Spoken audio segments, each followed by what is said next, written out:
Go live.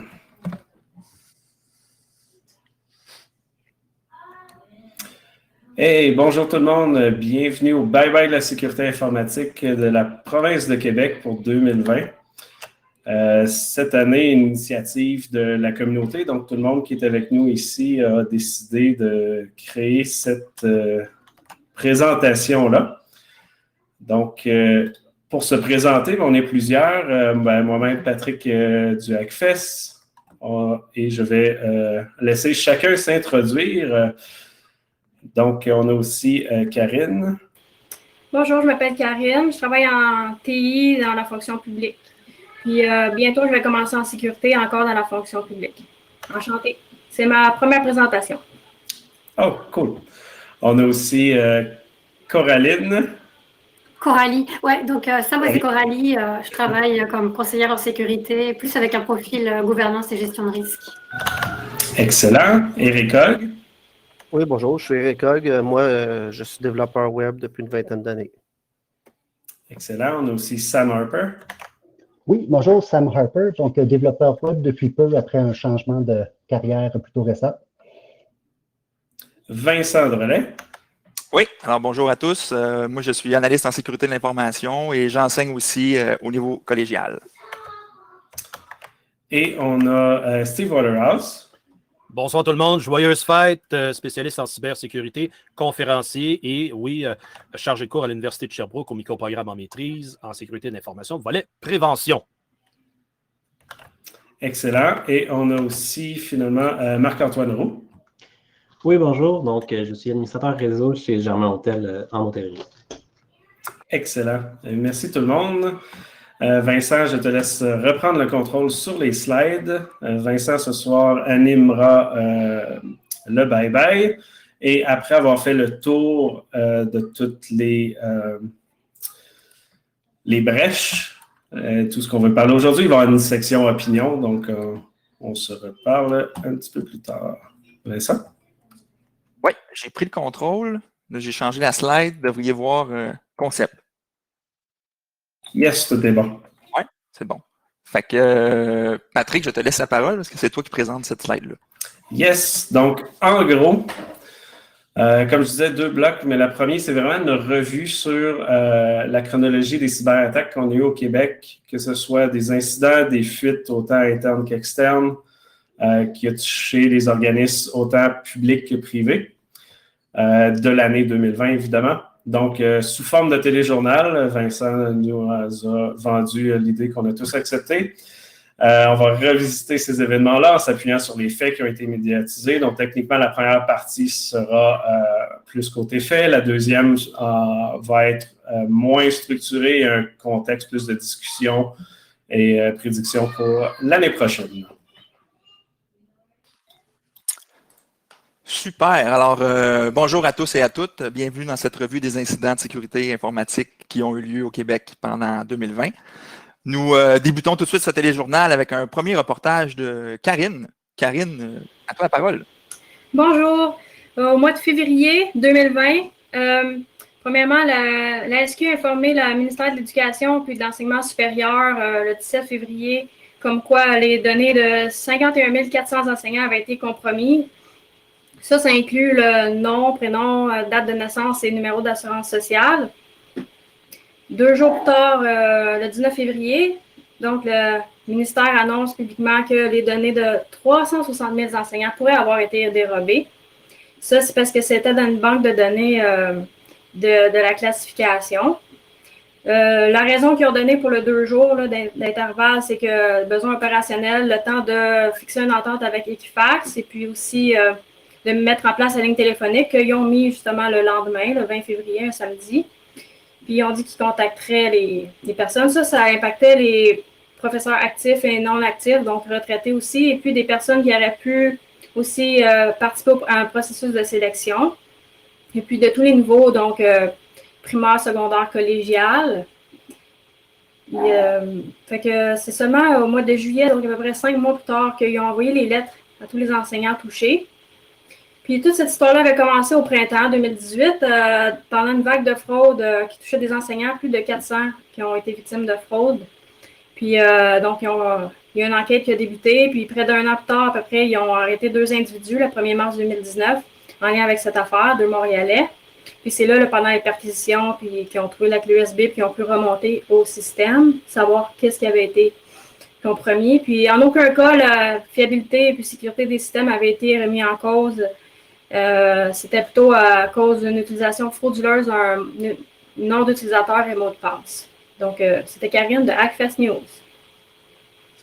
Merci, Karine. J'apprends aussi à l'instant que la ville de Châteauguay, située en Montérégie sur la rive sud de Montréal, et que ses 50 000 habitants seraient la proie d'un rançongiciel, dis-je. La cyberattaque a effectivement eu lieu le 4 mars 2020. Il semble que ce soit Ryuk qui a été utilisé pour chiffrer les données de tous les serveurs et tous les postes informatiques des employés de la ville. Résultat, bien, les employés n'ont plus accès à leur courriel. Les adresses de courriel temporaires de type @commercial-vidéotron.ca ont dû être créées. Et à un certain moment, même la ville a dû compter sur les ordinateurs personnels de ses employés et leur propre connexion cellulaire pour accéder à des adresses courriel temporaires et au site Internet de la ville. Le maire a fait un message aussi vidéo sur Facebook pour aviser sa population dans lequel il annonçait heureusement que les services prioritaires de la police, les pompiers, les traitements des eaux n'ont pas été touchés par cette cyberattaque-là. Cependant, toutes les données sur les permis et la taxation sont illisibles et le service de l'évaluation municipale a dû être complètement fermé. Ça, pour une ville, c'est une source de revenus quand même assez importante. Le maire a refusé de divulguer le montant demandé par les pirates et il affirme que la ville préfère détruire les données chiffrées que de payer la rançon. La municipalité a dû décréter des mesures d'urgence pour briser le processus normal d'appel d'offres qui est imposé par la loi. Ces mesures d'urgence-là lui ont permis d'octroyer des contrats rapidement pour acquérir les services d'experts en sécurité informatique. Ce serait la firme Cyberclan, basée à Vancouver, qui aurait été retenue. En terminant, grâce à des serveurs qui auraient été isolés du réseau piraté, la ville a pu avoir accès à ses copies de sauvegarde, entraînant néanmoins la perte de l'équivalent de 2 semaines de données. Les coûts sont estimés à 200 000 $ et la ville affirme qu'il ne semble pas y avoir eu d'accès non autorisé ou de vol de données à propos de ses citoyens et de ses employés. Donc, les services auraient été perturbés pendant environ 3 à 4 semaines avant de graduellement se rétablir vers le 25 mars 2020. Et on m'indique maintenant que Sam est sur les lieux d'un incident. Qu'est-ce qui se passe, Sam, de ton côté? Oui, bonjour Vincent. Je suis en direct de la fin du mois de mai. Comme tu le sais, le grand confinement commence à s'assouplir et pendant que certains prennent leurs premiers apéros dans les parcs, eh bien, des pirates ont profité d'une vulnérabilité dans la plateforme transactionnelle utilisée sur le site web de l'Ordre des ingénieurs du Québec pour voler des données confidentielles. Je vous rappelle que l'OIQ est l'organisme qui encadre la profession d'ingénieur dans notre province. Les pirates auraient eu accès aux données de carte de crédit. Donc, on parle des numéros, des noms sur la carte, de la date d'expiration ainsi que le code de sécurité, des ingénieurs et des candidats à la profession qui ont effectué des transactions entre le 15 et le 29 mai environ. Lorsque les paiements étaient associés à une mise à jour du profil du membre, à ce moment, les pirates ont aussi eu accès aux adresses courriels, aux adresses de résidence, au nom de l'employeur et au numéro de téléphone des personnes touchées. L'annonce a été faite à peu près 2 semaines plus tard, donc au milieu du mois de juin. Puis au moment de l'annonce, on parlait à ce moment-là de 1756 membres affectés. Mais après une enquête par une firme externe, ce serait un peu moins de 8000 personnes qui ont pu être touchées. Donc, l'Ordre des ingénieurs a annoncé que les personnes auraient accès à un service de surveillance de crédit par Equifax, excusez-moi, pour 2 ans, et d'y avoir pris des mesures pour sécuriser sa plateforme transactionnelle. À toi, Vincent.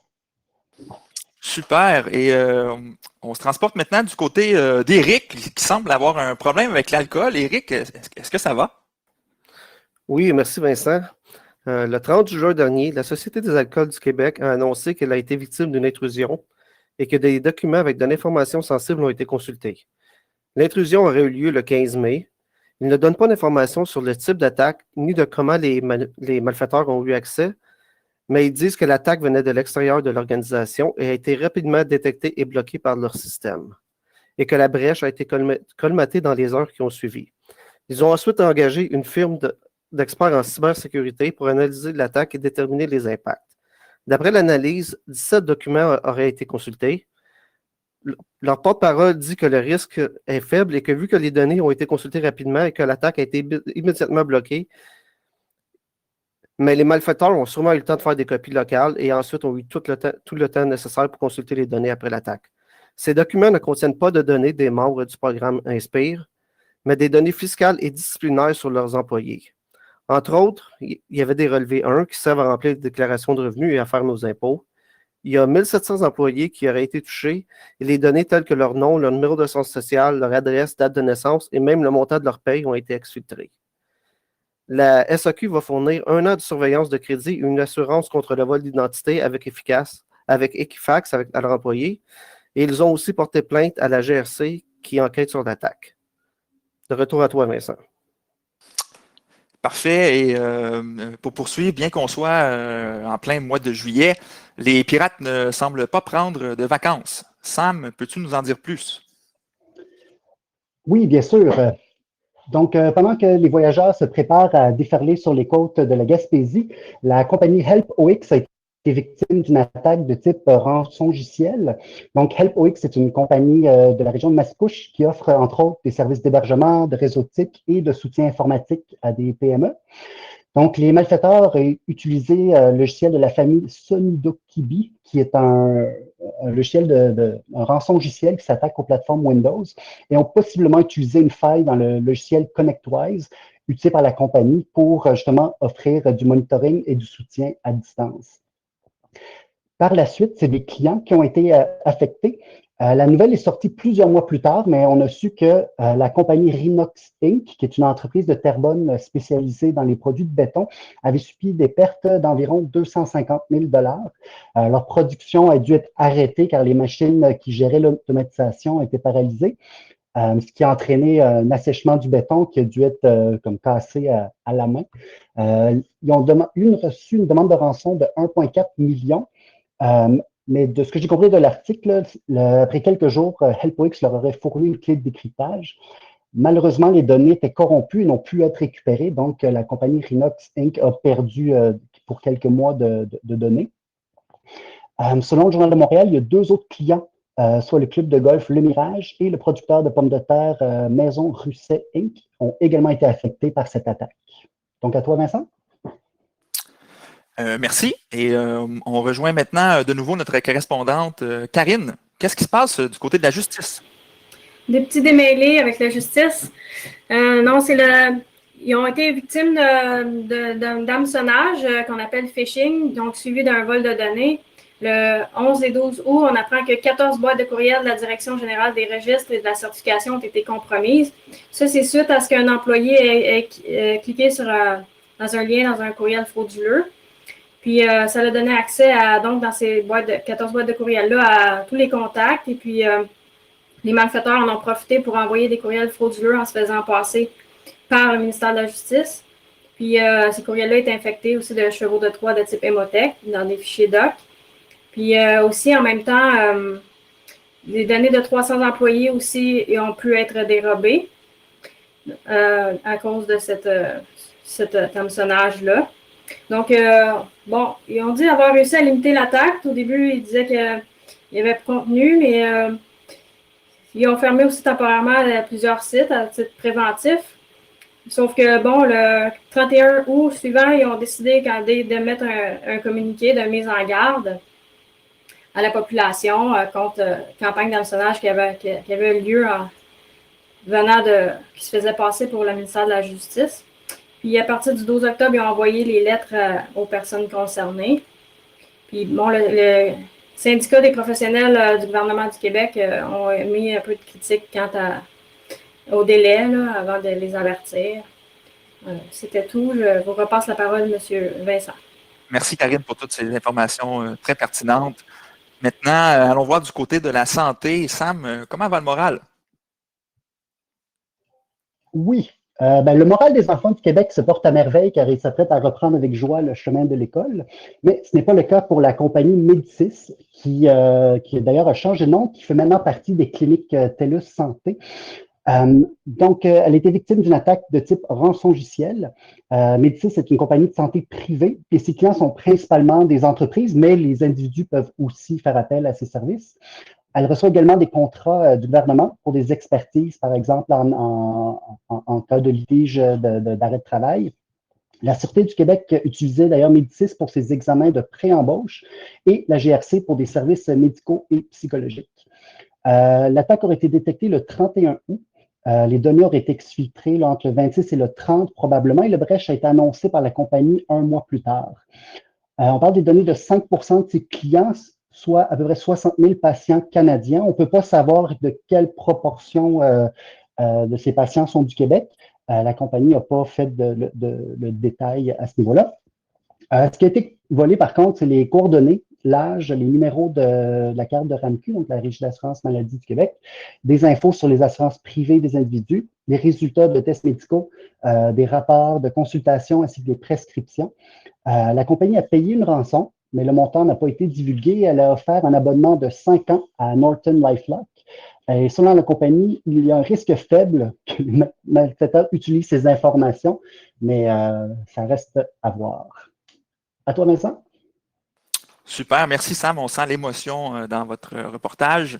Et maintenant, la régie m'indique à l'oreille, nouvelle de dernière heure, que le cégep de Saint-Félicien, qui est situé dans la ville de Saint-Félicien, près du lac Saint-Jean, aurait été victime d'une attaque de type rançongiciel en septembre. Et le cégep compte à peu près 1200 étudiants et 250 employés. Il paraît que ce cégep est connu pour son programme de technique en milieu naturel, qui est unique au Québec. Alors, cette attaque-là a entraîné la suspension complète des activités du cégep. Ça a entraîné en fait la perte de la connectivité Internet, de l'accès au courriel, le réseau téléphonique est devenu inutilisable, ainsi que le portail étudiant qui était indisponible. On m'indique aussi qu'il n'y avait donc aucun moyen de communiquer avec entre le personnel et les étudiants. L'attaque aurait aussi paralysé le Centre d'études collégiales de Chibougamau, le service aux entreprises et aux collectivités et le Centre collégial de transfert technologique Écofond Boréal. Les pirates exigeaient une rançon alors qu'ils détenaient la totalité de la flotte informatique, soit environ 950 ordinateurs en otage. Le cégep a réinstallé et reformaté tous les ordinateurs pour exterminer toute possibilité de récidive. Et dans le processus, quand même, on va le mentionner, le cégep a embauché des étudiants de troisième année de leur propre programme de technique informatique pour faire les opérations de base comme le nettoyage et la reconstruction des ordinateurs. Une firme externe a été engagée, la Sûreté du Québec, le Centre de services scolaires des Pays des Bleuets, la Fédération des cégeps et le ministère de l'Enseignement supérieur se sont joints à l'événement pour venir en support à l'établissement de Saint-Félicien. Heureusement, le cégep a été en mesure de récupérer ces données à partir d'une sauvegarde d'urgence datant du 12 septembre, soit 5 jours avant l'attaque. Entre-temps, 75% des activités pédagogiques ont été suspendues pendant environ 18 jours. Et au début, on ne pensait pas qu'il y avait eu vol de données, mais après enquête, il y aurait eu une exfiltration de données sensibles, autant pour les employés que pour les étudiants. Mais le cégep n'est pas en mesure de quantifier les données volées. La directrice générale, par contre, estime que les coûts avoisineront le million de dollars. Mais qu'est-ce que j'entends? Qu'est-ce que j'entends? Est-ce que ça serait l'hélicoptère du Hackfest? Je pense que oui. Et je vois Steve qui est dans l'hélicoptère, notre collaborateur spécial. Steve, qu'est-ce qui se passe dans les airs? Il se passe une observation de tout le transport en commun de la ville de Montréal qui aurait été atteint d'une paralysie de certains services, dont entre autres les services aux soins adaptés, ou plutôt aux handicapés et aux personnes à mobilité réduite, je devrais dire. Et de cette façon-là, au mois d'octobre dernier, la STM a rapporté s'être fait infiltrer et servi un rançongiciel chiffrant la majorité de ces systèmes dits administratifs, donc pour les paiements et les prises de rendez-vous pour le transport adapté mentionné. Et heureusement, le restant du transport souterrain et en surface n'étant pas atteint. Sous l'ombrelle du ransomware appelé RansomX, qui aurait été investi à la STM par un courrier électronique émanant d'une entreprise extérieure, donc un employé qui aurait activé ce rançongiciel-là, fait en sorte qu'il aurait crypté les serveurs pour une capacité réduite de 600 serveurs sur les 1600 en utilisation pendant plus de 3 semaines. Progressivement, ayant eu accès aux copies de sauvegarde, ils ont été en mesure de récupérer et remettre en opération les services qui ont été gelés. Et tout ça sous une perte financière projetée de plus de 2 millions de dollars, alors que la rançon exigée par les pirates qui ont pris contact, d'où la STM a pris contact avec les pirates une semaine après l'infection, s'élevait la rançon à 2,8 millions de dollars. Et même, je dois rajouter que les pirates même ont pris contact avec la STM et après ça, s'est engagé la discussion qui a mené à ne pas payer la rançon et la STM a retrouvé pareil service après 3 semaines. Heureusement que beaucoup de gens n'étaient pas au travail au centre-ville de Montréal et en pandémie étant restreints, se demeurer à la maison, effectuer du télétravail, ça a eu des impacts mitigés. Somme toute, retrouvant les opérations, les gens ont pu continuer à se déplacer, mais il reste à la fin, il n'a pas été détecté que des données personnelles auraient fui des serveurs de la STM. Donc, somme toute, je crois que c'est un événement qui ont été chanceux de s'en sortir sans trop d'impact juteux, si je peux utiliser le terme. Mais ceci dit, une infrastructure essentielle comme le transport en commun d'une ville majeure comme Montréal doit faire davantage pour protéger justement ces infrastructures afin de prévenir une telle éventualité de retour, alors que toutes les évaluations de menaces et de risques, surtout provenant du Centre de cybersécurité du Canada, dit que ce type d'attaques de par rançongiciel sont à la hausse depuis plusieurs années. Je vous passe la parole, Vincent. Merci, Steve. Alors, on retourne en studio. On me signale maintenant qu'Éric, qui était aux prises avec l'alcool, maintenant se retrouve dans un bureau de police. Éric, veux-tu en parler? Non, Vincent, je pense que je vais garder mes problèmes d'alcool pour moi, mais on va parler un petit peu de la Sûreté du Québec et de ExpertDoc. Le 29 octobre, la Sûreté du Québec a annoncé que ses membres ont été victimes d'un vol de données. En fait, il y a les données de 5 400 agents qui auraient été volés. Parmi les données qui ont fui, il y a entre autres le nom, l'adresse, la date de naissance et même des informations bancaires des membres du syndicat de la SQ. Ce n'est pas la SQ directement qui a été attaquée, mais une organisation externe qui possédait des données personnelles sur leurs membres. L'organisation qui a été attaquée est Technologie ExpertDoc. C'est une entreprise qui fournit des produits de gestion de documents d'affaires. Le syndicat de la SQ a fait affaire avec ExpertDoc de 2000 à 2008 pour la gestion des assurances collectives de leurs membres. Ça faisait donc 12 ans qu'ils ne faisaient plus affaire avec eux lorsque l'attaque a eu lieu. Dans une lettre envoyée aux employés, le syndicat dit qu'il s'explique mal qu'ExpertDoc n'ait pas effacé ces données après que leur lien d'affaires ait été rompu depuis plus de 10 ans et qu'il n'exclut pas un recours juridique. Dans la même lettre, ils disent que la base de données pourrait ne pas avoir été consultée parce qu'elle est désuète et que l'équipement de l'année 2000 et qu'il faut de l'équipement de l'année 2000 pour consulter le contenu. Mais 2000, ce n'est pas si loin que ça. Il y a certainement un moyen d'obtenir ces logiciels-là. Et au pire, c'est sûr qu'il y a une façon de faire un reverse pour extraire les données.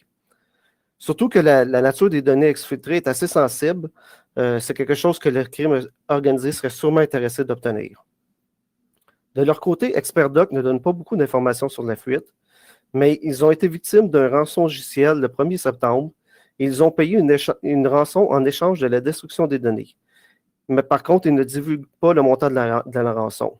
Selon eux, rien ne porte à croire que les auteurs de la menace étaient au courant de la nature ou du contenu des données exfiltrées. Une enquête a été ouverte par la SQ sur la fuite. Et aussi, à noter que le 18 décembre, ExpertDoc a été acquis par ExpertLogic, malgré la fuite qui a dû avoir lieu durant les négociations. De retour à toi, Vincent. Merci, Éric. J'espère que ça va mieux aller avec ton alcool. Retournons dans le domaine de la santé maintenant. Coralie a quelques informations à nous transmettre. À toi, Coralie. Oui, merci Vincent. En fait, moi, je suis au CIUS du centre ouest de l'île de Montréal. Je vais redonner quelques chiffres juste pour le situer. Donc, c'est un centre qui couvre un territoire comme des soins de santé à environ 345 000 citoyens. Il y a plus de 10 000 membres du personnel qui y travaillent et 600 médecins. Puis, il y a une trentaine de centres de soins qui incluent notamment l'hôpital général juif. C'est important aussi de rappeler qu'avant d'entrer en période de pandémie, il y avait déjà des vagues de tentatives de rançongiciel et vol de données dans le domaine de la santé. On sait que les données médicales, elles peuvent valoir beaucoup. Mais depuis la pandémie, ça s'est vraiment accéléré. On peut imaginer que les personnes mal intentionnées profitent en fait de l'urgence sanitaire en misant sur le fait que les hôpitaux vont peut-être avoir tendance à payer plus facilement ou plus rapidement les demandes de rançon. Il y a d'ailleurs eu cette année plusieurs alertes là, pour ce type d'attaque dans le domaine de la santé qui ont été émises par le Centre canadien pour la cybersécurité, puis aux États-Unis par le FBI. Donc là, on revient donc au CIUS, où je suis présentement. Et en fait, le 29 octobre, ce qui s'est passé, c'est que l'hôpital général juif a identifié quelque chose d'anormal dans leur système. Donc, d'après la PDG adjointe en fait, du SUS, c'était la création d'un compte admin. Ils ont repéré ça vraiment rapidement. Donc, en fait, le pire a été évité puisque finalement, ils ont eu le bon réflexe de couper tout ce qui était connecté à Internet et tous les accès à distance. Ils ont enclenché leur plan de contingence, donc ils ont mis en place toutes les procédures alternatives avec notamment le retour de l'utilisation du papier. Finalement, donc au niveau de l'impact, ça a vraiment duré 3 jours, le plan de contingence, mais selon ce qu'on a pu lire dans les médias, il semble y avoir eu peu d'impact et de conséquences sur les services de première ligne qui ont été offerts aux citoyens. Donc, en résumé, tout finit bien pour les données médicales cette fin de mois d'octobre 2020 pour le CIUS du centre de l'ouest de l'île de Montréal. Merci à toi, Vincent. Super, merci beaucoup, Coralie. On me signale maintenant qu'un vol a été déclaré au centre-ville de Wendake. Marc-Antoine, tu es sur place en ce moment pour rencontrer les victimes. Oui, en effet, pour clore un mois d'octobre très mouvementé, un vol de données a été signalé dans la réserve Huron de Wendake. Donc, le 30 octobre 2020, le bureau d'enquête du Journal de Montréal a publié un article sur une découverte inquiétante. Ils ont trouvé près de 900 documents appartenant au village Huron sur le site web du groupe de cybercriminels Conti. La majorité des documents étaient des factures, des soumissions, des échanges avec la communauté et le gouvernement. Par contre, il y a des données personnelles qui se trouvaient parmi certains documents. En effet, il y a des dizaines de fichiers de renseignement d'étudiants du Centre de développement de la formation et de la main-d'œuvre Huron-Wendat, le CDFM, ainsi que des relevés d'apprentissage du ministère de l'Éducation qui ont été trouvés dans les documents qui étaient publiés. Ces documents-là avaient des données qui étaient des résultats scolaires, la communauté d'origine des étudiants, des dates de naissance, des numéros de téléphone et des adresses complètes. Le bureau d'enquête a contacté une des victimes sur ce vol de données-là, qui a confirmé qu'il s'agissait bien de ces informations, que c'était des informations véridiques. Depuis, la victime a dit que c'est le bureau d'enquête lui-même qui a appris que les données avaient été volées. Donc, il semblerait qu'il n'y ait aucune communication officielle qui aurait été faite avant l'annonce du vol de données par l'administration de la nation Huron-Wendat. Donc, Wendake a porté plainte à la GRC qui va continuer son enquête. De retour à toi, Vincent. Merci Marc-Antoine d'avoir risqué ta vie pour aller sur le terrain. Maintenant, il y a Steve qui semble avoir de l'information à propos de Solio Group. Vas-y, Steve. Effectivement, Vincent, au mois de novembre cette année, et il y a eu malheureusement un autre incident avec maintenant appelé le groupe Solio, qui est anciennement la Coop fédérée. Ce groupe-là s'est fait investir du rançon-logiciel NetWalker, un genre de rançon-logiciel as a service, offrant la possibilité d'utiliser la plateforme à qui veut bien payer son utilisation, qui a mené à faire justement de perception d'informations, donc vraiment pirater de l'information, car le modus operandi de ce groupe est vraiment d'aller capturer l'information et après ça, crypter les systèmes et offrir en demande les informations aux victimes et dire, si vous ne payez pas rançon, nous allons diffuser l'information particulière qu'on a prise chez vous. C'est ça, ça y va dans l'imaginaire de cette situation-là que Solio étant par le passé la Coop fédérée qui a été victime d'une fraude du président de pas moins de 5,5 millions de dollars en septembre 2014. Ça va pour dire que 6 ans plus tard, est-ce que ce sont les mêmes gens qui ont eu à participer ou qui ont été victimes de cette fraude du président qui était encore à la barre de maintenant la nouvelle compagnie Solio? Tout ça pour dire que ça reste que encore dans la même compagnie, on a eu un incident similaire, mais aussi, ce qui ne faut pas dire non plus parce que c'est conséquent à la première, la deuxième a eu lieu. Non, tout au contraire, c'est pas ça que j'apporte, mais bien que NetWalker est utilisé vraiment dans plusieurs situations à travers le monde, dont, entre autres, ça a été repéré dans l'utilisation d'attaques contre l'Université de Californie à San Francisco. Experdoc, qu'on vient de jaser, était en arrière-plan ce même rançon-logiciel NetWalker. Goodfellow, une autre compagnie au Québec, qui a été victime de ça, donc de se faire dérober de l'information. Alors, ça va pour dire que c'est un autre incident de rançon-logiciel qui vient à ce moment-là renforcer la situation, à dire que ça va toujours en s'accentuant et il faudra à ce moment-là faire preuve de plus de vigilance. Vincent. Merci, Steve. Et maintenant, on va voir la circulation automobile. De quoi ça a l'air? Patrick, je pense que tu t'es arrêté au centre d'achat. Qu'est-ce qui se passe là-bas? Ben oui, c'est le temps de Noël qui arrive. On est à la fin novembre et je suis au Galerie de la Capitale à Québec. Donc, on va aller voir le Père Noël, mais on est en pandémie. Donc, Père Noël a décidé de ne pas se présenter. Et on se retrouve avec un Père Noël virtuel cette année qui a été géré par les Galeries de la Capitale d'une manière un peu différente. où ce que les invitations ont été faites avec un certain système web, où ce que les enfants, les familles vont mettre leurs photos, leur nom, leur numéro de téléphone, leur information confidentielle. Et malheureusement, ça n'a pas été bien géré, donc ça a été envoyé par erreur à 400 parents. Un parent a reçu 400 autres informations d'enfants, dont toutes leurs informations personnelles et les jouets qu'ils désiraient avoir pour le Père Noël. Donc, divulgation d'informations de manière très dommage, parce qu'on en avait parlé dans les semaines précédentes dans les médias, mais c'est ça qui est arrivé pour Noël cette année. À toi, Vincent. Merci, Patrick. Bonne fin de magasinage. On me rapporte des problèmes de réclamation d'assurance maintenant. Marc-Antoine, as-tu plus d'infos? Oui, en effet, il semblerait que depuis le 12 décembre, le groupe ProMutuel a quelques soucis. La compagnie, qui regroupe 16 mutuelles d'assurance et qui compte plus de 600 000 assurés, a annoncé qu'elle était victime d'une cyberattaque sur sa page Facebook. Peu d'informations ont été données. Cependant, depuis l'annonce, le site affiche une page qui explique que les systèmes de ProMutuel sont en maintenance. De plus, on invite les clients à communiquer par téléphone aux numéros régionaux des 16 mutuelles. Des informations données par le site Le Portail de l'assurance indiquent que les communications par courriel ne se font plus par les adresses de ProMutuel, mais par des boîtes de courriel personnelles des employés, donc des comptes Gmail Outlook. L'étendue totale et la nature de l'attaque est toujours inconnue. Certaines sources près du milieu ont entendu parler d'un rançon-logiciel. ProMutuel n'a cependant pas annoncé si une rançon a été demandée et aucun groupe de cybercriminels ne semble s'être attribué l'attaque jusqu'à maintenant. Nous continuons à suivre la situation de très près. Donc, de retour à toi, Vincent. Merci, Marc-Antoine. Maintenant, passons à la météo. Steve, le ciel ne semble pas se dégager du côté de Desjardins.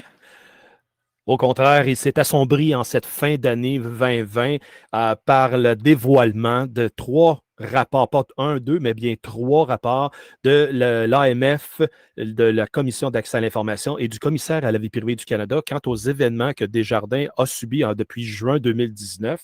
Et les rapports sont édifiants, faisant état justement d'une mauvaise gestion de risque de la part de la haute gestion de Desjardins, allant même vraiment amener des lacunes importantes identifiées par l'Autorité des marchés financiers quant à la direction opérationnelle, les fonctions de supervision et l'audit à l'interne, et citant même que Desjardins ont fait fi de beaucoup d'avertissements et d'observations de la part d'audits internes extérieurs neutres à l'entreprise et qui donnent à ce moment-là la conclusion comme quoi que les hauts dirigeants ont fait fi justement d'une bonne gouvernance et de la protection des renseignements personnels des citoyens. On se rappellera que l'événement Desjardins a exposé l'information de 8 millions de membres à l'intérieur de 173 000 entreprises de Desjardins, qui évidemment maintenant ont une certaine surveillance de dossier de crédit pour les prochaines années qui restent, et aussi jusqu'à 50 000 pour venir en aide avec des problèmes légaux, surtout pour le rétablissement d'une identité. Mais ceci va sans dire qu'il reste fondamentalement, les données étant exposées, tous et chacun qui ont été membres de Desjardins, parce que même les membres antérieurs en sont exposés, ils se doivent de regarder derrière leur épaule et de faire sûr qu'ils ont les documents appropriés pour prouver qu'ils sont toujours bel et bien les bonnes personnes si jamais il y a fuite plutôt fraude à l'identité. Et pour ce faire, c'est certain que les gens sont invités à dénoncer si jamais il y a une situation malencontreuse qui leur arrive, parce que ce n'est pas la dernière fois qu'on aura à discuter de ce sujet-là, citant que l'information, elle est vivante, elle est distribuée, elle est revendue sur les marchés aux puces illégaux sur Internet, pour ne pas dire le dark web. Et de cette manière-là, les gens, on aura à en discuter encore, je crois, l'année prochaine. C'est Vincent. Parfait, on met ça sur notre carnet de notes à surveiller. Finalement, Patrick, penses-tu qu'on a oublié quelque chose? On en a oublié beaucoup. On en a 3 ici qu'on voulait partager brièvement, mais il faut quand même rappeler que ce qu'on vous présente là, ce sont ceux qui sont dans les médias et qui sont connus. Mais évidemment, il y en a des centaines, voire des milliers d'autres qui sont victimes, mais qu'on ne connaît pas ou qui ne sont pas publics. Mais pour ceux qu'on connaît, il y a Protégez-vous en décembre qui est arrivé, où il y a plus de 300 000 courriels, noms et autres informations des membres du magazine qui ont été divulgués sur le web avec leur mot de passe chiffré. Et ça s'annonce un petit peu mal parce qu'on dirait que les mots de passe chiffrés proviennent d'un serveur Linux. et non d'une base de données quelconque. Donc, sûrement propagation interne ou peu importe, là, ils doivent posséder un certain serveur à l'interne. On a l'UNIC, Assurance Générale, qui fait partie de la capitale et de la SSQ, qui est maintenant Beneva, qui a été la porte d'entrée pour un ransomware qui a mis plusieurs jours les entreprises hors ligne, autant au niveau téléphonique, service web et plusieurs autres. On a su par la suite que c'était la capitale qui hoste les données de l'UNIC et à partir de là, ils ont coupé tous les liens pour pas que ça se propage. La dernière nouvelle dirait qu'il n'y aurait pas de vol de données ou de grands impacts, mais nous doutons. Sinon, Goodfellow a aussi été victime via NetWalker et ça, c'est une compagnie là, un peu plus industrielle dans la production de bois. Donc, ça touche vraiment tous les domaines et ça continue comme ça à ne plus en finir, malheureusement. Si vous voulez regarder les vidéos qui sortiront du Hackfest, la présentation de Damien, je crois, en présente plusieurs centaines qui ne sont pas publiques, juste pour vous informer comme ça. Donc, Vincent? Oui, merci Patrick. Alors, en terminant, on vous a préparé, chers auditeurs et auditrices, un petit tableau récapitulatif qui montre 2020 en un coup d'œil, grosso modo, avec les événements qu'on a couverts et l'information qu'on a pu recenser. Alors, ce qui est intéressant de voir, c'est qu'il y a des coups qui ont été divulgués, il y en a d'autres qui n'ont pas été divulgués, et on a essayé de trouver le nombre de Québécois ou de Québécoises qui auraient été impactés pour chacun de ces événements-là. Donc, on les a mis dans le tableau. Et si on regarde au total, en fait, on a des coûts connus pour tous les événements en 2020 qui s'avoisinent aux 3,4 millions de dollars. Donc, ça, c'est des organismes publics et privés, en fait, qui ont eu à payer ça. Et on estime là, à 1,5 million de Québécois ou de Québécoises qui auraient été impactés directement ou indirectement par une cyberattaque ou un incident de sécurité en 2020. Donc, pour conclure, mesdames et messieurs, et tout ce qui se situe entre les deux, comme dirait M. Bégin, c'est ce qui conclut notre revue de l'année. Merci à tous nos collaborateurs et restez des nôtres pour la période de discussion qui suivra sur nos ondes. C'est quelqu'un qui nous fait un coupé? Non, mais tous ceux qui sont sur YouTube, vous pouvez poser vos questions et on pourra aussi vous inclure dans la discussion, évidemment.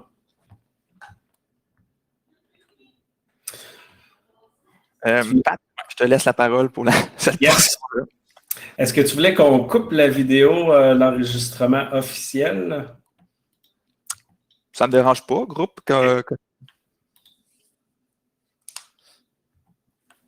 On est correct, on verra ça après. Parfait. Hello. Donc, moi, j'ai une première question pour tous.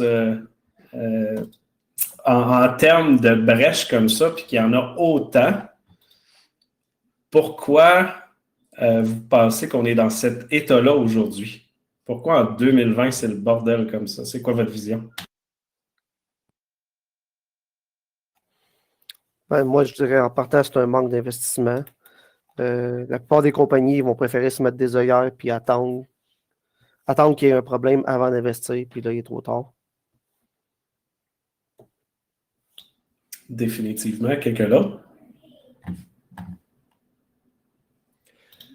Partant de cette prémisse, exactement, les législateurs, peu importe le pays, n'ont pas les lois adaptées et surtout en prévention de tels incidents. Et ça, je me rapporte au Québec, ce qu'on a vécu de près, qui est l'incident des Jardins, qui a donné lieu à la création des projets de loi 53 et 64, qui va amener des pénalités davantage importantes au côté pécunier. Donc, au lieu d'avoir une amende de 10 000 $ pour une grande compagnie qui fait une fuite d'informations, alors que le profit, c'est dans les centaines de millions de dollars, ça va rajuster selon même en influence le règlement général des données personnelles en Europe pour être capable d'amener un certain réalisme face à la conséquence par rapport à comment est-ce qu'on voit l'importance des données personnelles aujourd'hui.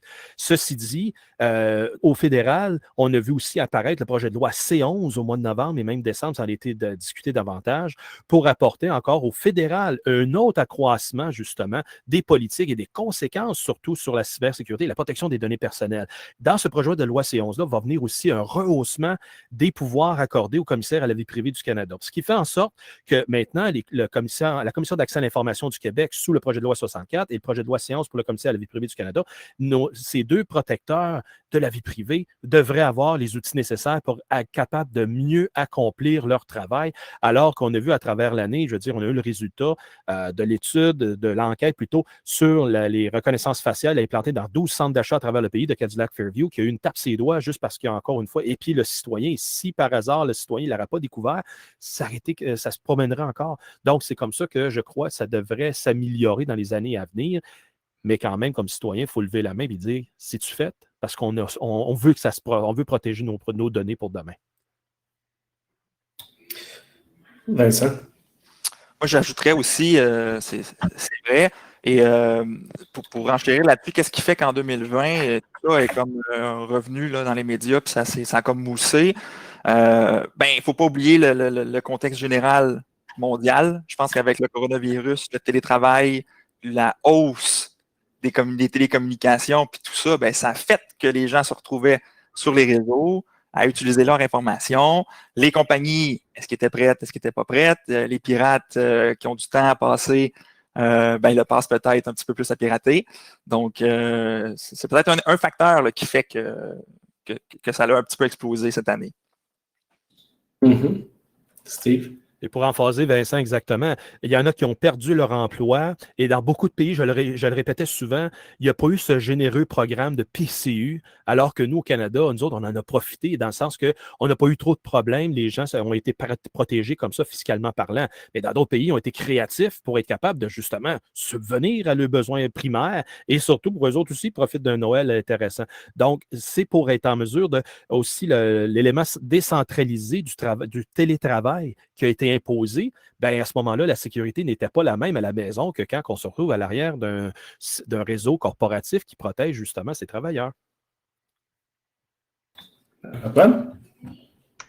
Pour enchérir un peu encore plus là-dessus, c'est pas juste chez les gens, mais il y a beaucoup de compagnies qui ont eu à faire très rapidement des changements pour permettre à des gens qui n'étaient jamais supposés de travailler à la maison. Donc, des affaires comme ouvrir des ports RDP sur Internet, des règles d'accès de pare-feu qui sont beaucoup plus ouvertes que ce qu'ils devraient, des connexions par mot de passe assez simples à des systèmes internes par l'Internet, toutes des choses comme ça, je pense. Ça a empiré la situation encore plus qu'il n'y a pas juste le fait qu'il n'y ait pas de sécurité localement sur le poste de la personne à la maison. Donc, je pense que c'est encore pire à cause de ça. Yes. Si on switch à une autre question, certaines personnes disent qu'il y aurait un manque d'expertise. C'est quoi votre point de vue là-dessus? Je vais ouvrir le bal parce que c'est totalement vrai. Comment est-ce qu'il y a un gros manque en termes de personnes. On a vu des offres d'emploi provenir du gouvernement du Québec, du gouvernement fédéral, même les forces armées, ils cherchent des gens qui sont vraiment intéressés à la sécurité de l'information, mais aussi le domaine souffre de façon aiguë d'un épuisement des professionnels qui sont déjà en poste. Et il y a aussi une certaine cohorte qui commence à prendre leur retraite et avec une certaine expérience qui est fort utile. Et les programmes, pourtant, se multiplient. Participant déjà à un programme avec l'Université de Sherbrooke, on a eu un accroissement de gens intéressés, d'étudiants qui veulent à ce moment-là prendre la direction de faire ce métier-là. Mais le métier vient aussi avec une demande d'expérience qui n'est pas là présentement. J'en suis un des rares qui a au-dessus d'une vingtaine d'années d'expérience en cybersécurité pure, alors que ça commençait il y a 25 ans. Là. Et là, on arrive dans une évolution de marché que là, il nous faut des gens qui cette expérience-là. Ouais, mais c'était acquis avec le temps. Puis même si quelqu'un arrive avec des études, ça prend un certain temps avant que ça se produise. Et comme les organisations ne sont pas prêtes à intégrer le spécialiste en sécurité de l'information, je dis ça parce qu'on le voit souvent que les décisions sont prises entreprises par une mauvaise gestion de risque. Ils ne font pas appel aux spécialistes. Et les spécialistes aussi, ben, ils essaient de trouver des ressources qui sont capables de leur donner confiance, puis être capables d'avoir la bonne expérience pour présenter les bonnes évaluations de menaces et de risques et d'amener leurs arguments pour gagner l'argument qu'ils veulent avoir plus de ressources, d'argent et aussi de personnel pour accomplir leurs tâches. Malheureusement, ce n'est pas là. Fait que donc, dans les hiérarchies des entreprises, ils mettent à jour d'avoir les professionnels au même niveau que tous les autres en importance dans l'organisation. Autrement dit, le VP Finance, bien, si on a un VP, pas juste direction technologique, mais cybersécurité, bien, déjà là, ça va changer la donne, alors que bien souvent, encore aujourd'hui, en 2020, bientôt 2021, on retrouve le spécialiste en cybersécurité qui est dans un troisième rôle dans l'échelon, si ce n'est pas un cinquième chapeau de responsabilité, alors que son rôle primaire, c'est le tech informatique de premier niveau, si ce n'est pas le sysadmin d'une entreprise. Donc, tant que ça va rester comme ça, c'est certain qu'on va avoir de la misère et on n'aura pas des gens qui vont être intéressés de se lancer dans cette direction-là, d'être un spécialiste en cybersécurité. Puis en même temps, ce n'est pas un manque en termes de nombre de personnes. Il y en a en maudit du monde en sécurité, là. Puis en même temps, le gros problème de la pénurie qui n'existe pas, c'est le manque de volonté des entreprises pour former du monde. Personnellement, même ma première emploi, c'était ça. Je voulais engager des juniors, puis la réponse, c'était non, on n'a pas d'argent pour former du monde. Puis là, 2 ans après, ils disent, ouais, mais là, on n'a pas personne sur le marché. Ouais, c'est sûr, tu as refusé de former tout le monde sur le marché. C'est comme un beau cercle vicieux qui tourne comme ça, malheureusement. D'autres points sur ça? Non? C'est ça que vous un petit peu, c'est que oui, il manque peut-être des gens en cybersécurité, mais dans les cas que j'ai eu à regarder, c'était aussi des vulnérabilités connues dans des logiciels utilisés. Donc là, ce n'est pas nécessairement un spécialiste en cybersécurité, mais un problème juste de mise à jour des logiciels utilisés, des plateformes utilisées, là. Donc, ça revient un peu plus à ce qu'Éric disait plus tôt sur les problèmes d'investissement, parce que ça, les entreprises ont des gens qui sont capables de mettre à jour leur logiciel, leur plateforme, etc. Ben Sam, pour appuyer ce que tu apportes, c'est souvent justement une mauvaise gestion du risque. Ils font rarement une évaluation de menace et de risque qui va peser à ce moment-là, qui va amener à comprendre est-ce qu'on a besoin de plus de gens ou plus de budget pour accomplir la tâche. Si on prend l'exemple que tu as apporté de faire des mises à jour, ben, les mises à jour, est-ce qu'on les garde à une fréquence une fois par mois? Ou bien, lorsqu'il y a une situation plus critique, ben là, on va faire on va réévaluer les façons de faire. On va le faire aux 2 semaines parce que là, c'est criant, il y a une menace accrue, etc. C'est tout ça qui manque comme analyse, que là, les gens ils vont juste se fier à dire ah, ben là, c'est la journée des patchs mensuels de Microsoft, on va faire nos mises à jour. Ben, c'est une période dans l'année, OK, il y en a 12, ça donne de 12 mois, mais il y a d'autres choses qui arrivent aussi, puis il n'y a pas juste les produits Microsoft à patcher. Aujourd'hui, il y a du microcode dans n'importe quoi, surtout avec les IoT.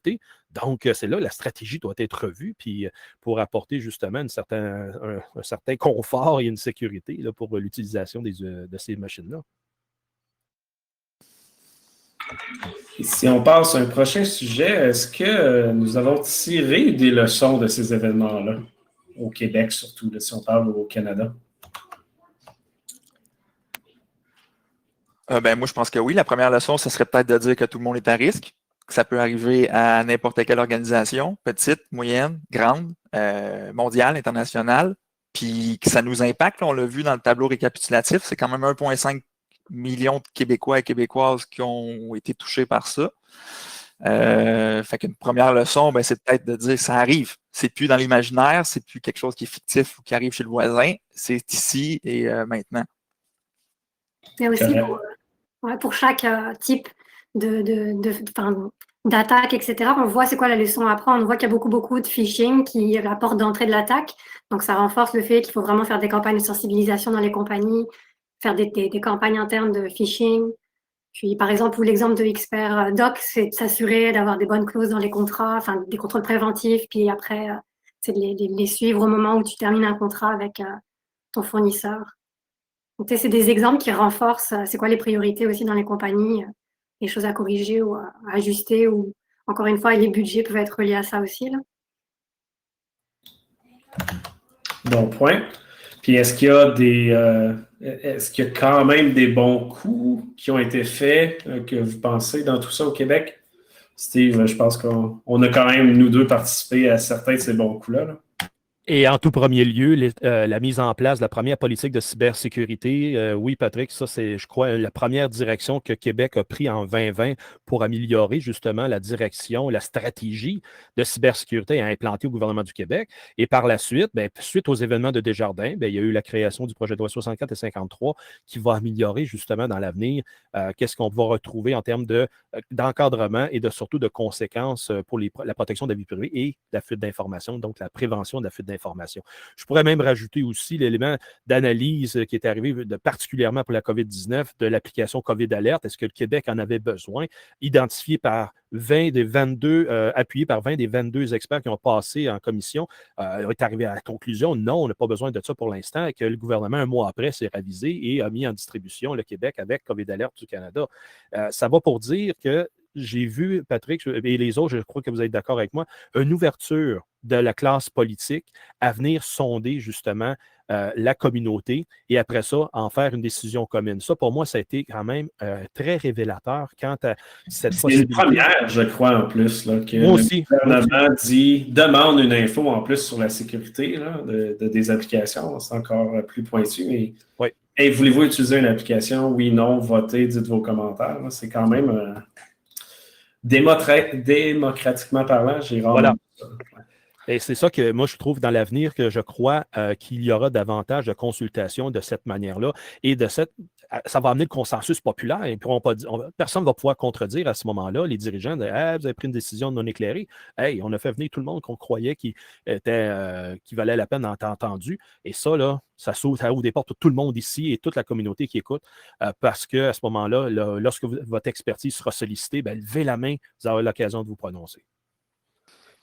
Là-dessus, je pense que c'est bien que le gouvernement commence à s'ouvrir les yeux et à participer parce qu'on va avoir besoin d'eux, on va avoir besoin qu'ils votent des lois parce qu'on ne peut pas se fier sur les entreprises pour s'autoréguler puis investir de l'argent. Ils ne le feront pas s'ils ne sont pas forcés. On a eu la preuve cette année. On a en masse de preuves pour cette partie-là. C'est plate, puis c'est une des choses que je dis en entrevue, puis je pense que Steve le dit souvent aussi. Là. Mais tant qu'il n'y aura pas de loi, il ne se passera rien. Là. La majorité des entreprises ne le dévoilent pas, ne le disent pas. Tu sais, le Gary de la Capitale ne l'aurait pas dit si la personne n'aurait pas été aux médias. Personne ne l'aurait su qu'ils ont envoyé ça ailleurs. La majorité des ransomware, je veux dire, la Capitale, l'Unique Assurance, SSQ, ils ne l'ont pas dit si l'ACFES ne l'avait pas dit publiquement. C'est la même chose. On est dans un environnement où tu as 3 sites web qui disent on est sous maintenance pendant 5 jours de temps. Je n'ai jamais vu d'entreprise être sous maintenance puis aucun de leurs services marche pendant plus qu'une journée.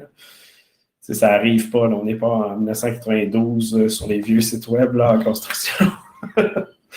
Mais c'est plate, mais avec toutes ces preuves-là, ça démontre que tant qu'il n'y aura rien en place officiel là, de législatique, loi et autres, on va être pris, je crois, dans cette technique-là, dans ce problème-là.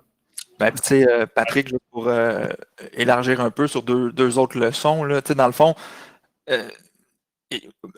dans les événements qu'on a couverts, il y a il y a certaines organisations qui étaient en train, justement, de se structurer au niveau de la sécurité.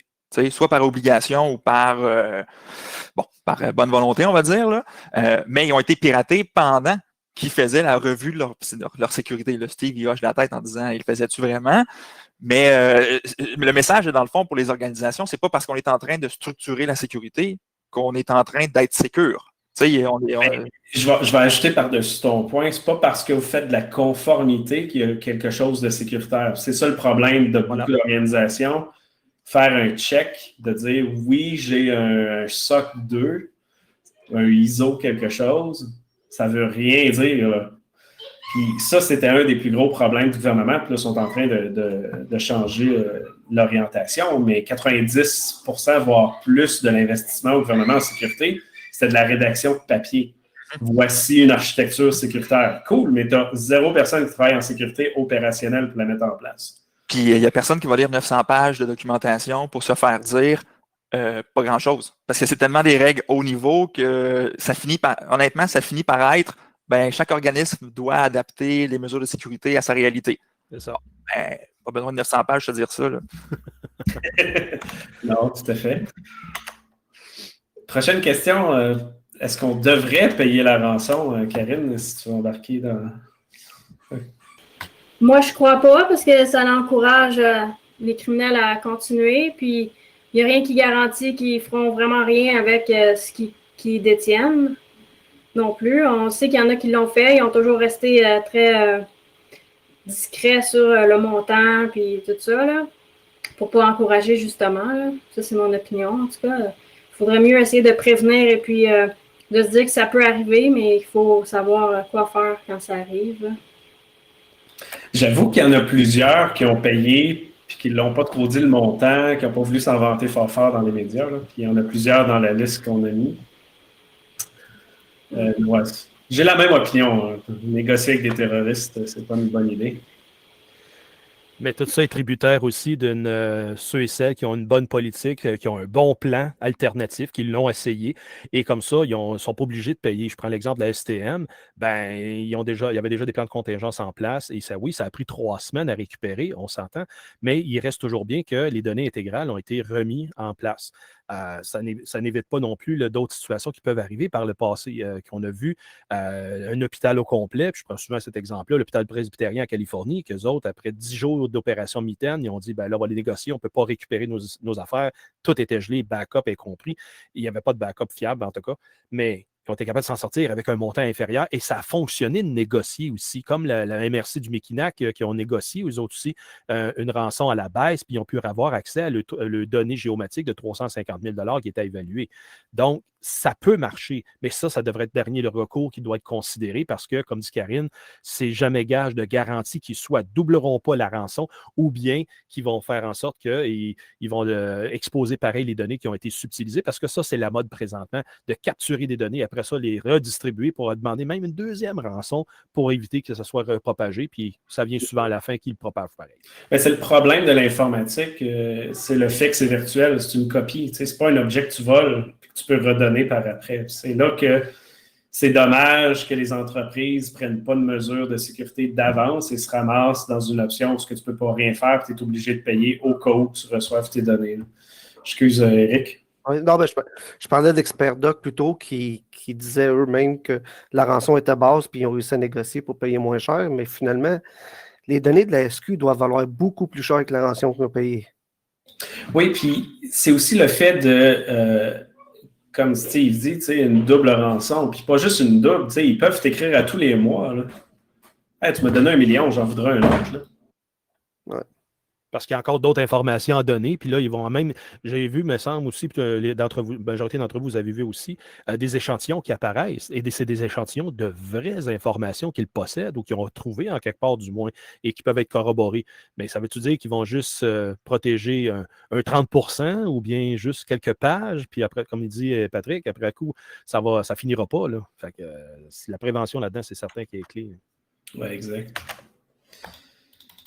Puis, je pense qu'on a abordé le point, mais c'est quand même quelque chose, je crois, qu'il faut énoncer, mais c'est le manque de transparence dans tout ça, là, des entreprises. Au niveau autant de la divulgation là, du montant de la rançon, est-ce qu'ils ont payé une rançon, quelles données qui ont été volées, puis simplement, s'ils ont subi une attaque, puis c'est plate de revenir à la SSQ et Capital, mais c'est le meilleur exemple de cette année, qui n'ont pas voulu dire pendant des jours et des jours qu'ils étaient sous attaque. Je ne sais pas pourquoi, je ne comprends pas encore. Mais ce n'est pas les seuls, je veux dire, c'est des centaines d'entreprises du même genre. Puis surtout dans ce cas-là, où ce que par après ils disent que l'impact est faible, moi je pense que c'est un bon coup qu'ils ont fait de couper les lignes puis leur service. Il doit bien être fier de ça, puis de dire publiquement, hey, regarde, on a coupé ça parce que c'est une attaque, puis allons-y. Là. Évidemment que ça coûte cher, mais je veux dire, c'est ça pareil.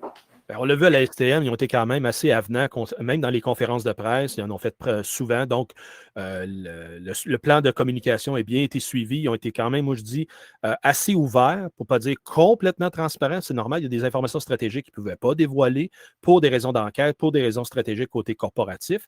Mais il reste toujours bien que ça a été fluide et M. Tremblay, qui était le porte-parole, il en était disponible. Alors que d'autres gèrent encore leur information dans l'obscurité. Puis c'est fini au 21e siècle, la sécurité par l'obscurité, ça finit toujours par se savoir. Et c'est toujours plus payant côté confiance envers l'organisation qu'il dévoile qu'est-ce qui s'est passé jusqu'à encore là une certaine limite, mais que les gens ne sont pas fous, ils ne sont pas dupes, ils sont capables de comprendre. Et quand les gens se font expliquer, ben, ils sont sympathisants avec la situation, puis ils vont dire, ben, OK, réglez vos affaires, puis on fera affaire plus tard avec vous autres. Alors que souvent, avec d'autres, ben, parce que c'est découvert, qu'ils ont caché, ben, qu'ils cachent quoi d'autre, l'organisation. Moi, je crois que c'est de cette façon-là, dans les prochaines années, surtout en 2021, on devrait avoir peut-être un changement, justement, d'approche face à ces divulgations de fuite, comme on l'a vu en Europe à travers les 2-3 dernières années, suivant l'intégration du RGPD. Donc, avec l'adoption du projet de loi 64 et C11 au fédéral, je crois qu'on devrait voir changer la philosophie des entreprises pour aller dans une orientation un peu plus ouverte, je crois.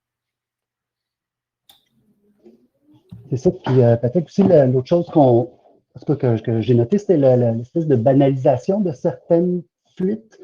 Par exemple, de dire c'est juste des courriels, comme si il n'y avait pas beaucoup de choses qui étaient rattachées justement à ces adresses courriels-là, ou dans le cas, par exemple, de Médicis, qui dit inquiétez-vous pas, les données financières n'ont pas été coulées, fait qu'il n'y avait pas de carte de crédit là-dedans, ou pas de numéro d'assurance sociale. Ben, toujours un terme qui rend le tout plus facile, plus correct. Ouais. Peu importe c'est quoi, il faut avoir un terme. Oui. C'est ça, mais le dossier médical, c'est grave. Fait que de le banaliser en disant comme ces données-là, c'est pas grave ou c'est moins grave, mais un rapport d'un psychologue ou d'un médecin, c'est quand même des choses que tu n'as pas nécessairement envie de voir là, sur PaceBin. Moi, je me demande si c'est banalisé parce qu'ils sont l'organisation n'est pas consciente de la valeur de l'information qui vient de se faire dérober ou c'est pour le show des médias. Tu sais, c'est une question qui est valable. Ben Vincent, tu as mis le doigt sur le bobo parce que très peu d'organisations font une classification d'informations. Karine et moi, on sait un peu plus ce que c'est, alors que dans la fonction publique, au fédéral surtout, ben, c'est déjà établi, ça fait des cinquantaines d'années, que la classification a dit, ben, un rapport, exemple, de psychologue, ça va avoir la notation protégée B, parce que ça traite quelqu'un, de l'information personnelle de quelqu'un qui peut causer un préjudice grave à sa personne si dévoilé sans autorisation. Puis on ne parle pas des secrets d'État avec ça, etc. Mais à la fonction publique provinciale, c'est absent. Au gouvernement provincial, il travaille présentement à composer, à en faire une classification. Et imaginez dans une entreprise privée, c'est déjà pas dans la culture populaire. Oui, ils vont mettre peut-être quelque chose qui a gardé ça confidentiel, puis restreint à l'entreprise, etc. Mais quand on parle de données citoyennes, médicales, déjà là, tout est traité au même niveau. Là. Fait que c'est pour ça que c'est très difficile. Puis pour gérer ce genre de classification d'informations-là, ben, ils travaillent encore avec la prémisse qu'un fax, c'est très sécuritaire lorsqu'ils veulent transmettre de l'information médicale.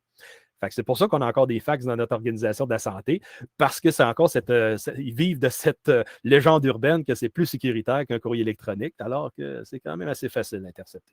Mais c'est tellement symptomatique de où on est. T'sais, la ville de Châteauguay, moi, ça m'a frappé parce qu'il a fallu qu'ils déclarent l'état d'urgence pour gérer la crise d'une cyberattaque. Ça nous montre à quel point on n'est pas équipé pour ça, là, puis on part de loin. T'sais. Oui, on n'est pas rendu là, mettons. Il y a une question qui est hors du sujet un peu, mais je pense que ça vaut la peine d'en parler vite. SolarWinds, pourquoi on n'en a pas parlé? Ben, c'est parce qu'on n'a pas de preuve encore que ça a touché des entreprises ou le gouvernement du Québec et du Canada. Parce que, assurez-vous que ça aurait été dans la liste. Mais c'est en cours. On essaie de regarder les entreprises, les ministères qui ont acheté les logiciels de SolarWinds. Il y en a plusieurs. Mais est-ce qu'ils ont acheté SolarWinds Orion et la version qui était vulnérable? On ne le sait pas encore, Steve. Il y a des organisations canadiennes, des villes en Ontario qui en ont été pris dans le tourbillon de cette saga SolarWinds, que ça a ressorti quand même la semaine dernière.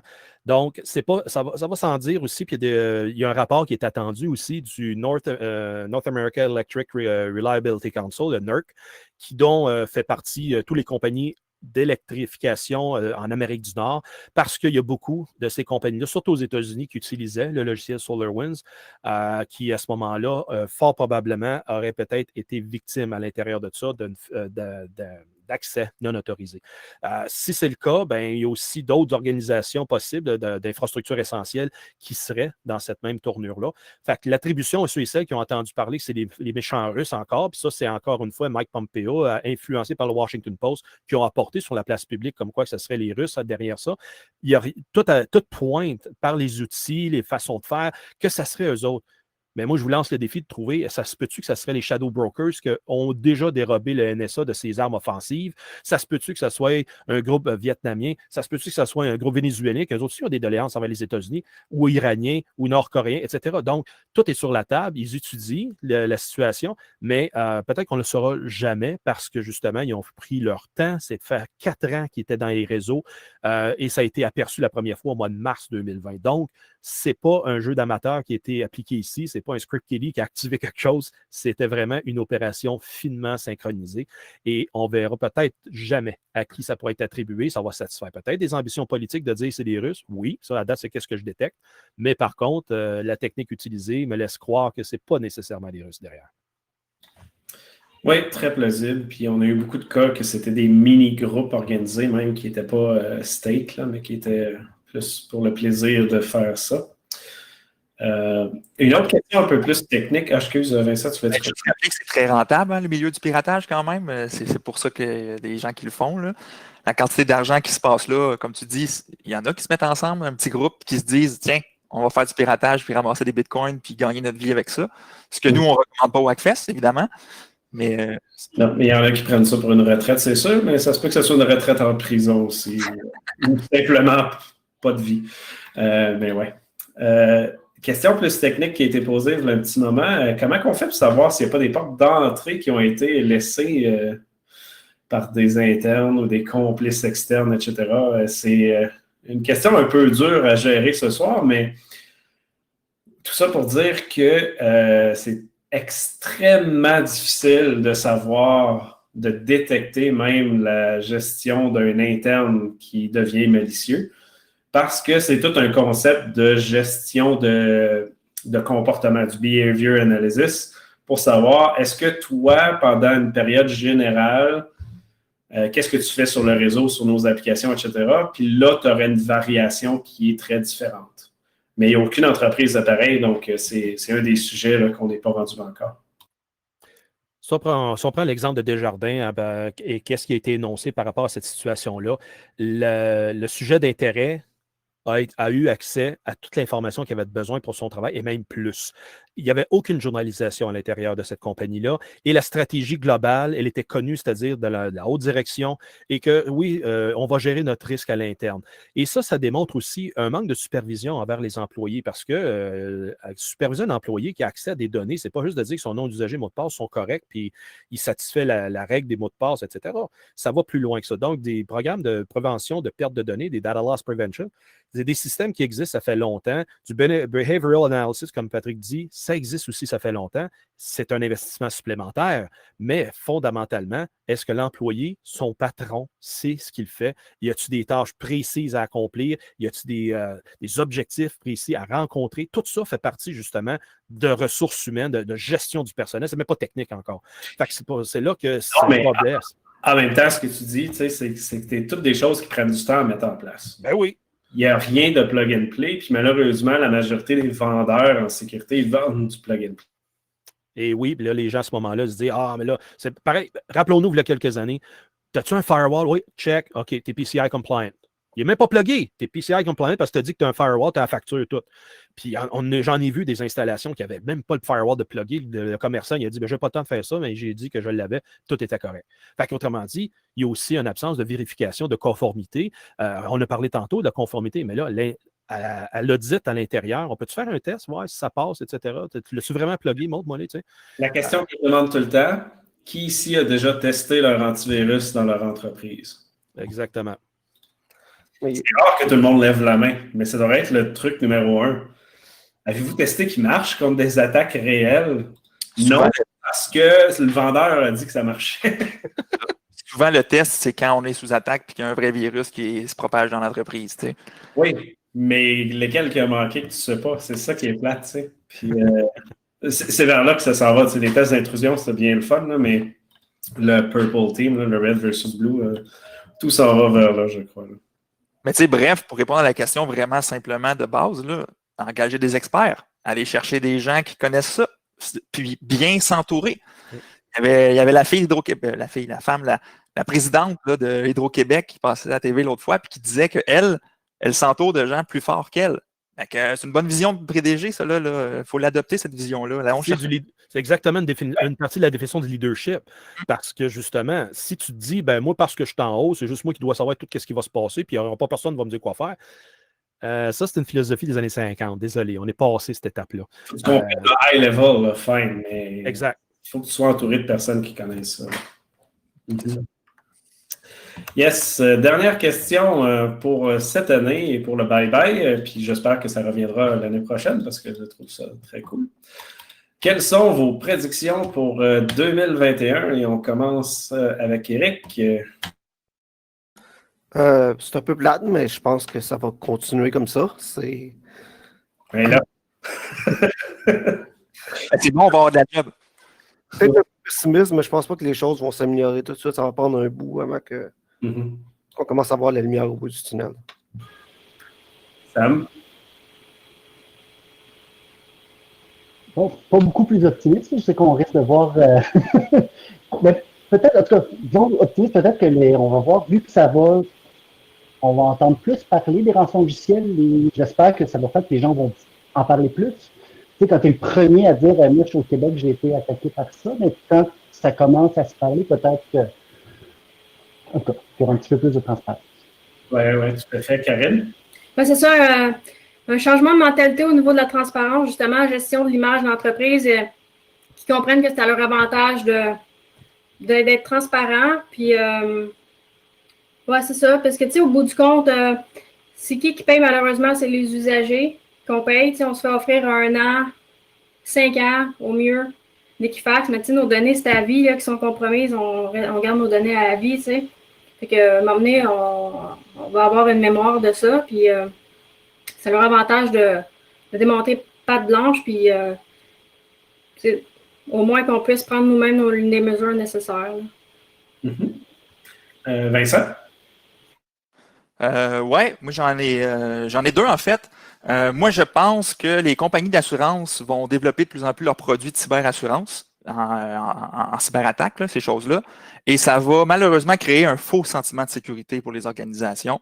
Les obligations de protéger les données des citoyens, ça ne sera pas pour autant levé parce qu'on fait affaire ou on paye pour une cyberassurance. Donc ça, c'est malheureusement un enjeu que je vois en 2021. Puis l'autre, c'est qu'en 2020, on a vu que la COVID avait fermé plusieurs entreprises. La crise économique a fait fermer beaucoup de portes. Moi, ce que je crains, c'est que dans les prochaines années, c'est les cyberattaques qui vont fermer beaucoup d'entreprises parce que les organisations ne seront pas prêtes puis ne pourront pas se relever d'une cyberattaque. Et malheureusement, il va falloir mettre clé dans la porte, en plus des dommages que la cyberattaque aura créés.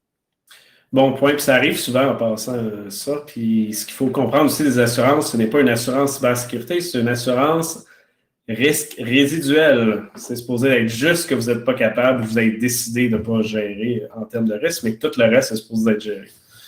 Et on s'entend qu'on n'est pas là. Marc-Antoine? Yes, donc moi je pense qu'il y a beaucoup de compagnies qui vont se concentrer sur des projets pour augmenter les profits, d'augmenter les revenus, des choses comme ça, plutôt que la sécurité, parce qu'avec la COVID, tous les impacts économiques que ça a eu, ça va probablement pas être dans les premiers aspects, malgré toutes les nouvelles qu'on entend, tout ce qu'on entend à la télé.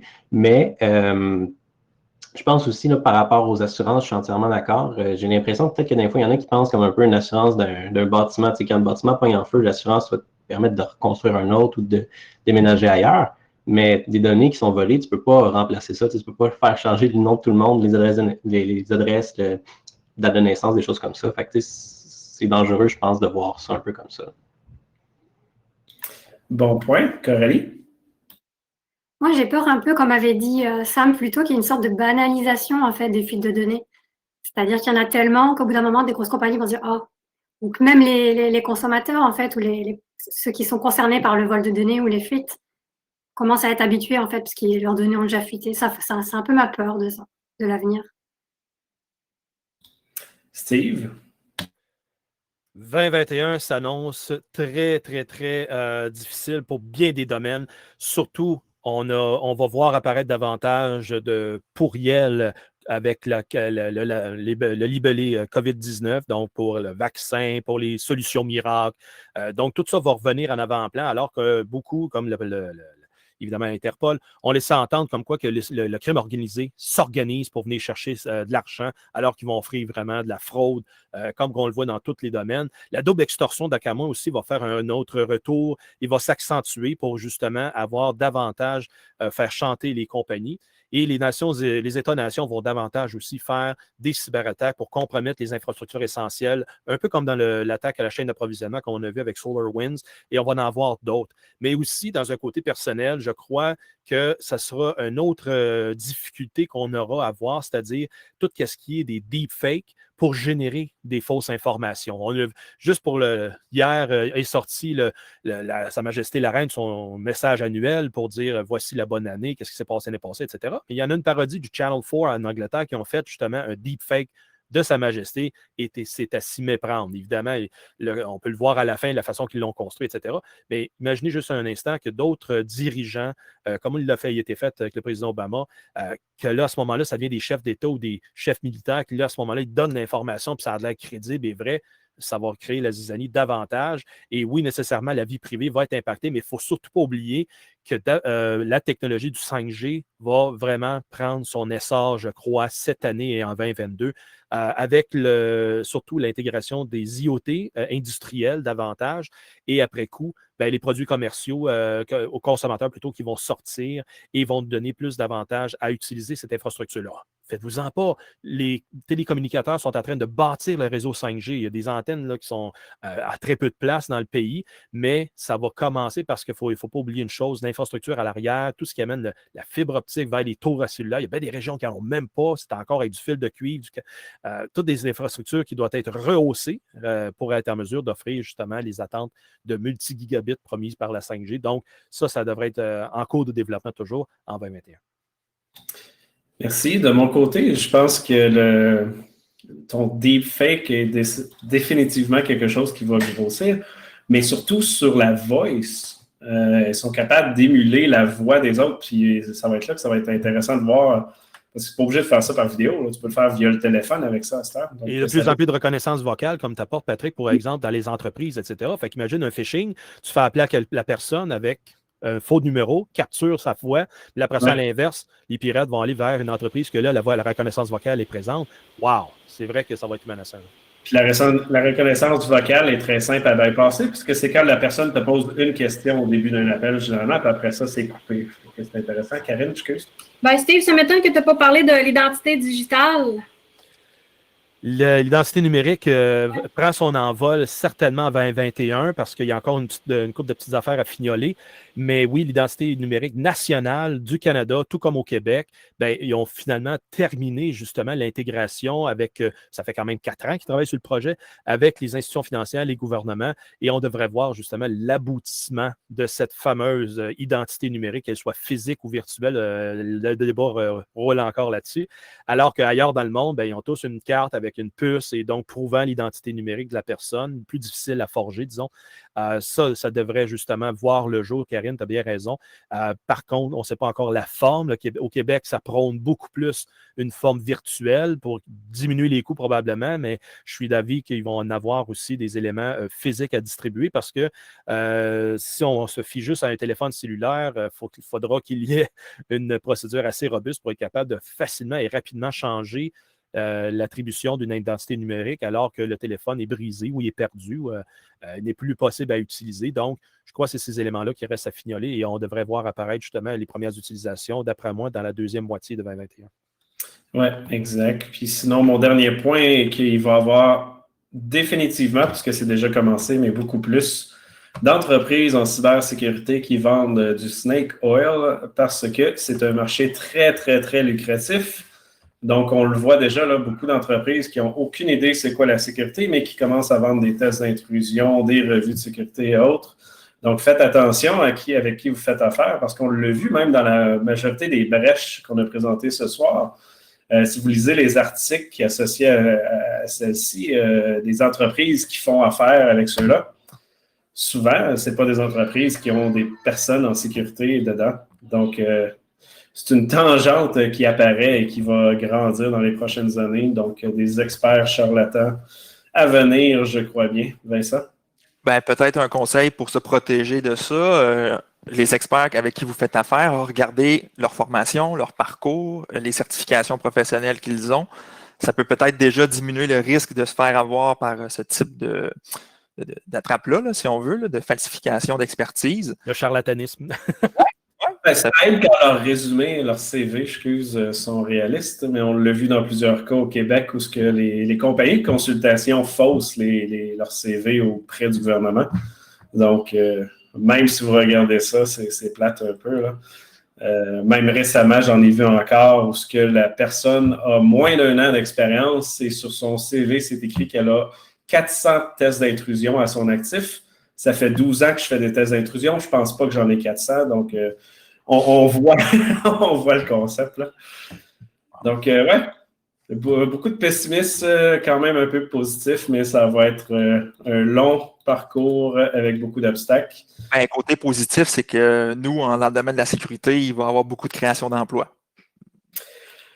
Oui, en espérant qu'il y en ait, mais qu'il y ait de l'ouverture, encore une fois, dans les entreprises, d'accepter les juniors, parce que c'est pas vrai que pour travailler, tu dois nécessairement avoir 10 ans d'expérience, mais c'est ça, il faut du mentoring, il faut du mentorat en arrière de ça, évidemment.